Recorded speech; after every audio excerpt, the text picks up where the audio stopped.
Joining me now for more on this is Roy Sekoff, who's the founding editor of the Huffington Post. And I think we all know that the lefty blogosphere in this country is going to have a huge role in 2010.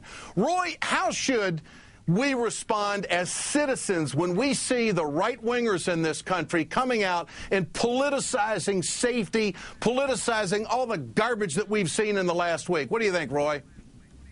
Ed, we just got a lesson in it from the congressman. That's how we've got to hit back. It was perfectly stated. Listen, getting lectured on terrorism by Dick Cheney is like getting lectured on parenting by John and Kate or fidelity by Tiger Woods. I mean, the man has absolutely no credibility on the issue, and we got to hit it, and we got to make the facts known. As he said, that the two guys who were released, who went back to Yemen and made the bonds, they were released by Cheney. And, this is the outrageous thing. We've just got to prove, using facts, not over emotion, that we were made less safe by Bush and Cheney, and Obama has actually been very effective because he didn't take his eye off the ball like they did and make all the focus on Iraq. He's focusing on al-Qaeda. He's doing it with drone attacks in Pakistan. We killed the guy in Kenya. He got the main guy from the Taliban. He's being very effective in this way.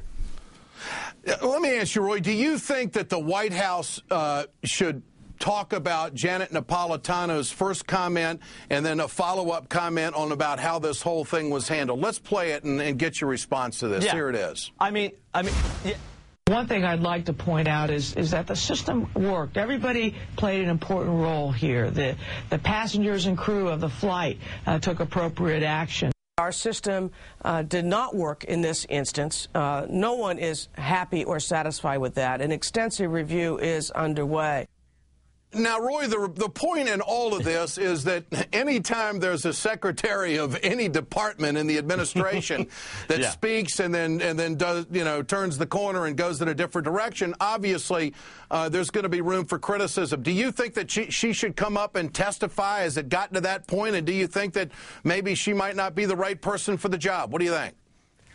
No, I think it's a quick mea culpa, and you say, look, I got to take a remedial PR course. I've got to have Think Before You Speak 101, and that was clearly a bad mistake on her part, but what Obama did was the right thing. He came out and he said, look, this is a systemic failure, and I think it's a big mistake if we try to point the finger at the secretary alone. I mean, if we want to point fingers, as the congressman said, Jim DeMint is a perfect person who, think about that, Ed, he's blocking the person to be a new head of the TSA, a guy who was an FBI agent, and you know why? Because he might want to unionize the TSA workers. Think about that, Ed, because the workers might want to get together and band together and get better, services for themselves and better benefits. That's why we don't have somebody at the head of the TSA right now, and that's why when your son got on the plane or when I'm going to get on the plane on Friday, we're at a little bit more risk than we might be otherwise.